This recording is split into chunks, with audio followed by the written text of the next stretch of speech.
Orthopaedic surgeon हूँ, लहरी medical college के अंदर पढ़ाता हूँ। आज से 2-3 साल पहले मेरे बच्चों ने मुझे फाइनेंशियल लिटरेसी के बारे में बताया, स्टॉक के बारे में बताया। तो मैंने अपने बेटे को, जो मेरा बेटा है तीसरे नंबर का, उसको मैंने कहा कि मैं तुम्हें 2 लाख रुपये दे रहा हूँ, आप इसमें इन्वेस्टमेंट कर दीजिए। उस बच्चे ने मेरे जो है 2 लाख इन्वेस्ट कर दिए। इस तरह मुझे पहला इंट्रोडक्शन हुआ कि ये इन्वेस्टमेंट क्या होती है। फिर 2 साल के बाद अभी मैंने उससे जो कुछ 6 माह पहले उससे पूरा पोर्टफोलियो जो उसने मेरा बनाया था वो ले लिया और मैंने खुद उसको मैनेज करना शुरू किया। और I found this is very interested, और बहुत ही आसान है, इतना मुश्किल नहीं इतना लोगों को नज़र आता है। और बआसानी आप अगर कुछ वक्त लगा देंगे इसके ऊपर तो आपको फाइनेंशियल लिटरेसी मिलेगी और साथ में फाइनेंशियल इंडिपेंडेंस भी मिलेगी। आमतौर पर डॉक्टर हमेशा परेशानी रहते हैं कि यार पैसे कैसे कमाएं, ख़ासतौर पे जितने हमारी फील्ड के जिस तरह से जो बहुत ज़्यादा लोग डॉक्टर्स हो गए हैं, इस वजह से बड़ी डिफिकल्टी होती है। तो अब आसानी इसके बाद जब इन्वेस्टमेंट करना शुरू करते हैं तो आपको आसानी हो जाती है। कैसे करें? मैंने जो पिछले 6 माह में सीखा है स्टॉक एक्सचेंज से वो ये है कि इन्वेस्टमेंट की 3 टाइप होती हैं। एक होती है इन्वेस्टमेंट, दूसरी होती है स्विंग ट्रेडिंग और तीसरी होती है डे ट्रेडिंग। मेरा ख्याल है डे ट्रेडिंग के अंदर तो आदमी पैसे बहुत ज़्यादा लॉस करता है। स्विंग ट्रेडिंग और इन्वेस्टमेंट ऐसा तरीका है कि जरिए आप जो है बहुत सारा पैसा बना सकते हैं और बआसानी बना सकते हैं। लेकिन उसके लिए बेहतरीन तरीका ये है कि पहले जिस कंपनी में आप पैसा लगा रहे हैं वो ऐसी होनी चाहिए जिसके फंडामेंटल बहुत स्ट्रॉन्ग हो, इतने ज़्यादा स्ट्रॉन्ग हो कि आपको आइडिया यार इसके पैसे कहाँ से, इसका कारोबार क्या है, ये किस तरह से पैसे बनाती है, क्या रॉ मटेरियल कहाँ से आता है, किस तरह से ये चीज़ें बिल्ड करते हैं और किस तरह से ये बेचते हैं। अगर ये और क्या ये अपने कारोबार को जो है बेहतर कर रहे हैं, नहीं कर रहे हैं, उसको एक्सपेंड कर रहे हैं या नहीं कर रहे हैं। मिसाल के तौर पर लकी सीमेंट ने अभी के अंदर जो है अपने जब से बिजली की कीमतें जो है ज़्यादा हुई हैं, इन्होंने अपने बिजली के प्लांट लगाना शुरू कर दिया और साथ में जो है सोलर का इस्तेमाल करना शुरू कर दिया। साथ ही में उन्होंने जो है विंड एनर्जी का भी इस्तेमाल करना शुरू कर दिया, जिससे उनकी जो एक्सपेंडिचर जो है वो कम हुए हैं। इससे क्या होगा कि जब एक्सपेंडिचर कम हो तो उनकी जो अर्निंग पर शेयर वो बढ़ जाएगी। जब अर्निंग शेयर बढ़ेगी तो हमें उसका फ़ायदा होना है। इसलिए जो है ऐसी कंपनी में पैसा लगाइए जो कि अपने बिजनेस को एक्सपेंड करना जानती हो, जिसका अपना पोर्टफोलियो खासा बड़ा हो। ऐसा ना हो कि सिर्फ एक ही चीज़ में जो है काम करिए। जैसा तो लकी की एग्जांपल दी तो मैं इसी में देता हूँ। वो गाड़ियों के बिज़नेस के अंदर भी हैं, वो मेडिसिन के बिज़नेस के अंदर भी हैं, वो जो है हॉस्पिटल के बिज़नेस के अंदर भी हैं, फिर ये जो है माइनिंग के बिज़नेस के अंदर भी हैं, बिजली प्रोडक्शन के बिज़नेस भी, और सीमेंट तो वो बनाती है, सीमेंट के लिए तो मशहूर ही हैं। तो इस तरह का कुछ, और फिर ये देखें कि क्या इनका कैश फ्लो सही है या नहीं है। बाद ऐसा होता है कि कंपनी अच्छी होती है, पैसे भी अर्निंग उसकी आ रही होती है, लेकिन अर्निंग ज़्यादातर उधार में आ रही होती है। अर्निंग कंपनी पैसे तो बना रही है लेकिन ज़्यादातर जो है वो सारे पैसे उधार में। मिसाल तो गवर्नमेंट जितनी भी कंपनी है वो ज़्यादातर जो है उनका मामला तो उधार के अंदर चल रहे हैं। तो गवर्नमेंट की कंपनी से दूर रहें। उसमें होता ये है कि वो पैसे तो बन रहे हैं, चीज़ें बिजनेस भी चल रहा है, लेकिन कैश फ्लो बिल्कुल नहीं है। जब कैश फ्लो नहीं होगा तो आपका अर्निंग पर शेयर जो है वो कम ही जाएगा, कमी होगी, वो बढ़ेगी नहीं। और उससे ये होता है कि आपका जो शेयर होगा वो डाउन ही डाउन जाएगा, ऊपर नहीं जाएगा, या फिर स्टेगनेंट होकर रह जाएगा। और स्टेगनेंट कोई भी चीज़ हो, पानी हो या कोई भी हो, हमेशा बदबू देती है। स्टेगनेंट मनी भी हो तो वो भी बदबू ही देगी, आपको परेशानी करेगी।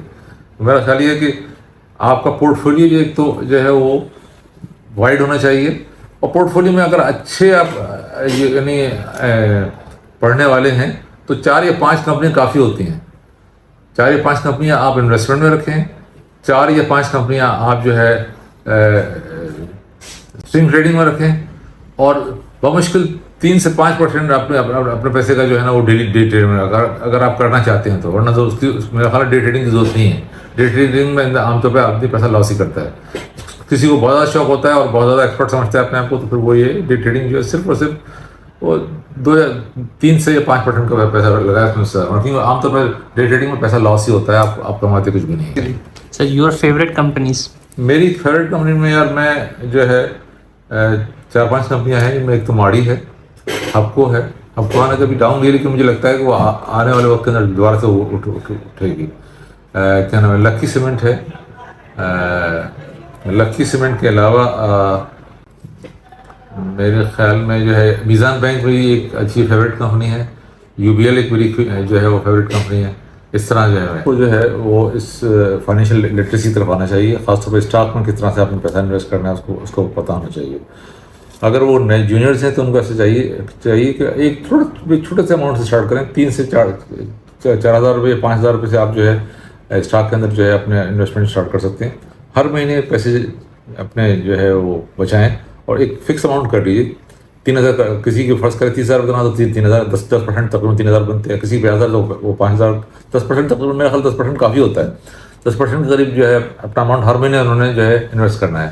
اور فنڈامنٹلی اسٹرانگ جو ہے اسٹاک میں پیسے لگانے ہیں, جس کے میں نے 2-3 ایگزامپل بھی دیے ہیں آپ کو. اس میں GTC بھی ہے, جس میں ہپکو بھی ہے, جس کے اندر ماڑی بھی ہے, اور بھی بہت سارے ہیں جن میں آپ نے پڑھ کے سمجھ کے اس کے بعد کیجیے. اور بہت سارے یوٹیوب کے چینل موجود ہیں کہ جو آپ کو یہ فائنینشیل لٹریسی انویسٹمنٹ کے بارے میں بتا رہے ہوتے ہیں. مائنڈ یو, میں دوبارہ آپ کو دوبارہ بتاؤں گا کہ ایسے اسٹاک میں انویسٹ کریں کہ جو فنڈامنٹلی اسٹرانگ ہوں. ٹیکنیکلس بھی آنے چاہیے, لیکن ٹیکنیکلس کی اتنی زیادہ امپورٹنس نہیں, اتنی زیادہ اسٹاک آپ کا فنڈامنٹلی اسٹاک. اور ہر مہینے آپ نے لگانا ہے. اور اسٹاک 2 طرح کے اسٹاک ہوتے ہیں, ایک جو جن سے آپ کیپٹل گین لے رہے ہوتے ہیں, اور ایک ہوتے ہیں جن سے ڈویڈنڈ مل رہا ہوتا ہے.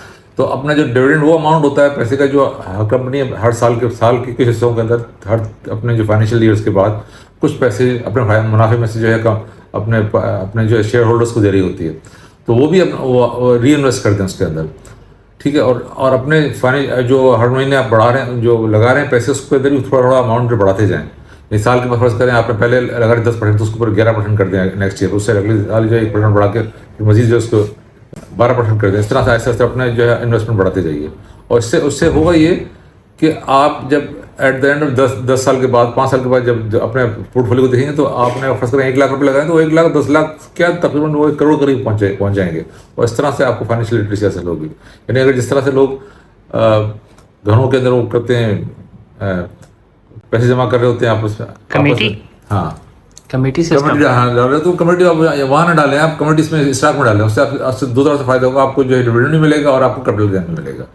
یہی طریقہ ہے فائنینشیل لٹریسی کرنے کا. اور جب ہم جونیئر ڈاکٹرس کو, سینئر ڈاکٹر سب کو میرا خیال تمام لوگوں کو, ہر فیلڈ کے لوگوں کو اس میں آنا چاہیے. اسٹاک ایکسچینج ایک ایسی جگہ ہے جہاں سے آپ بآسانی پیسہ بنا سکتے ہیں. اگر آپ کو پڑھے لکھے ہیں, سمجھدار ہیں, اور آپ کو پتہ ہے کہ یار میں نے فنڈامنٹلی کون سا جو اسٹاک اسٹرانگ ہے. تھوڑی سی ٹیکنیکلی بھی اسٹرانگ ہونا چاہیے, لیکن بہت زیادہ ٹیکنیکل اسٹرانگ ہونے کی ضرورت نہیں ہے. صرف آپ کو جو ہے RSI کے بارے میں پتہ ہونا چاہیے, جب RSI کتنا ہوتا ہے ہمیں خریدنا ہے یا بیچنا ہے.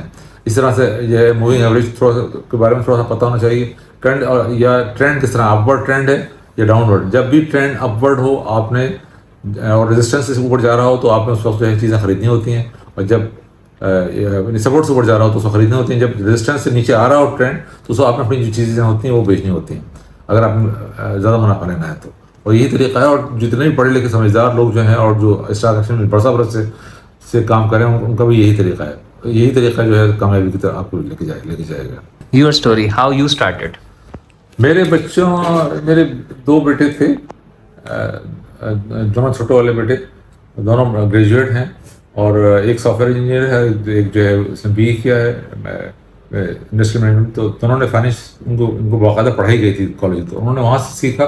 پھر انہوں نے ابا سے کہا کہ ابا یار یہ طریقہ ہے, کیا خیال ہے. تو انہوں نے کہا 2 لاکھ روپئے سے لے لو, یہ لگا دو. انہوں نے لگایا, اس سے ان کو فائدہ ہوا. پھر انہوں نے ابا کو سکھایا. ابا نے پچھلے 6 ماہ پہلے ابا نے اسے جو ہے اپنا پورٹ فولیو لے کر خود لگانا شروع کر دیا, اور خود سیکھ کر گئے. ماشاء اللہ سے میں ٹھیک ٹھاک کام کر رہا ہوں اس کے اندر, اور مجھے خاصا فائدہ ہے اس کے اندر. مجھے لگتا ہے یہ کہ یہ اس میں ایک اسٹریٹجی یہ بھی ہونی چاہیے کہ آپ جو اسٹاک لے رہے ہیں اس کو 0 پہ لے آئیں. اگلا طریقہ ہے, وہ طریقہ یہ ہوتا ہے کہ فرض کیجیے کہ میں ماڑی کی بات کرتا ہوں. ماڑی میں نے فرض کیجیے کہ میں نے 300 روپے کا خریدا. اب جب یہ سستا ہو تو 250 روپے آئے, جب کبھی تو میں اس کو خرید لوں گا, اور جب کبھی 350 روپے جائے گا تو بیچ دوں گا. اس طرح سے 10-12 دفعہ میں کروں گا تو میرا ماڑی ایسا جو اس کی ایوریج بائنگ میری کم ہوتے جو 200 سے کم پہ جائے گی, پھر 100 سے کم پہ جائے گی, اور پھر ایک دن ایسا آئے گا 0 پہ جائے گی. اور میں کچھ لوگوں کو جانتا ہوں جن کے جو شیئرز ہیں پورٹ فولیو کے اندر, وہ مائنس کے اندر بھی ہیں. تو آپ اس طرح سے اپنے شیئرز کو مائنس کے اندر لا سکتے ہیں اگر کرنا چاہیں تو. اور میں اس اسٹریٹجی کو بڑا بہتر سمجھتا ہوں, اور میرا خیال ہے کہ یہ بہترین اسٹریٹجی ہے.